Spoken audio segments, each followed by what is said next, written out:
We're here to honor Kevin Schwantz, a great racer, a coach, and a mentor, and a great champion, a world champion, and of course he won here at Daytona. So without much ado, I'm going to introduce Mr. Kevin Schwantz.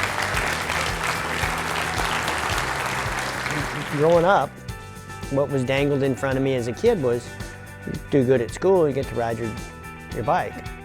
My parents were Yamaha dealers. My grandparents started a hardware store in '48.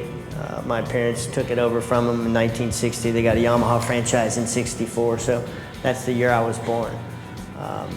Both mom and dad worked at the shop. My uncle, of course, was a national number dirt track racer, Darrell Hurst, and he actually raced with number 34, so that's where I get the number 34 from. Watching him race, seeing all the guys, like I said, the Astrodome was the first Grand National Dirt Track of the year.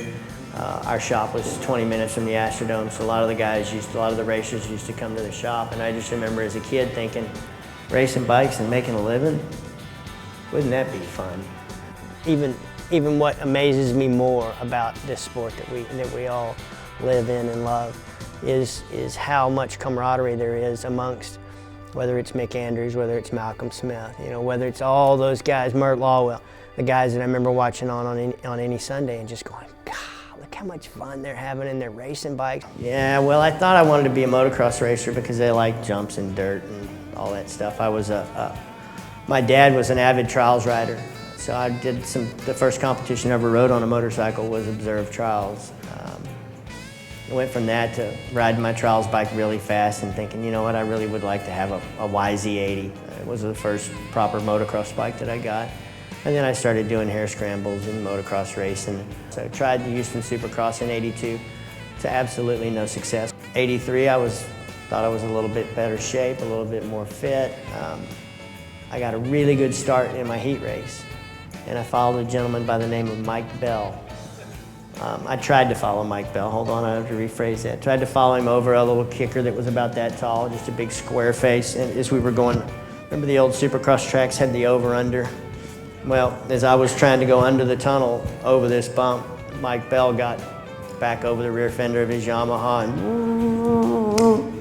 made it look really easy. And I thought, I'm second or third place in this heat race. I've got a chance of making the main event if I can do what Mike Bell can do. But all I saw after that was sky, dirt, sky, dirt, sky, dirt. And I hit my head pretty hard, so it was at that point that I officially retired from professional motocross racing as well. So there's absolutely no doubt about it that if you could come to Daytona and win with the international crowd that showed up here, that you could just about go anywhere and do anything. And it was especially special for me because after finally winning here in '88, I tried in '85 and I made the first turn with a mechanical problem. '86, I finished second. I thought, this is gonna be a piece of cake. '87, I'm gonna win this thing. '87 came here, led it till lap 34, ironically, and then crashed in the chicane. I remember getting in the ambulance, holding a finger that was very badly broken, and hearing Wayne Rainey. It wasn't initially getting in the ambulance, it was going to the hospital. And I heard Wayne say from the podium, yeah, we were catching Schwantz the whole time. And it's just like, catching? I had a 13-second lead. 13 seconds, we could still be racing today and he wouldn't have caught me. It's those little things that you remember. '88, I finally got the win, and then 2 weeks later went on and won the Japanese Grand Prix, the very first Grand Prix of the year in '88. So a really, probably kind of career-shaping couple of weeks for me. There's not much doubt about it. Someone asked one day, I was at a press conference in Barcelona with Mick Doohan, Alex Crivier, Wayne Rainey, myself. And they said, well, they asked us all some questions about our career and what's going on and what we're doing now. And one journalist said up and said, well, if you guys are all racing today with Valentino Rossi, who'd win?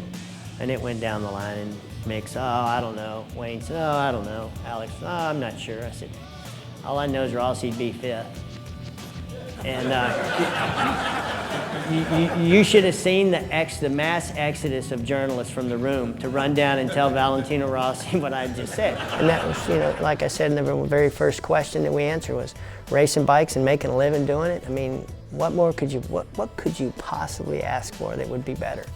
It was presented to me by a journalist one day. What would you have been if you hadn't been a motorcycle racer? And I said, useless. Because that's what everybody at my parents' dealership used to call me. As a kid, God, he's useless. All those names that are at the AMA Hall of Fame, it truly is an honor to be associated and affiliated and mentioned in the same sentence with them all.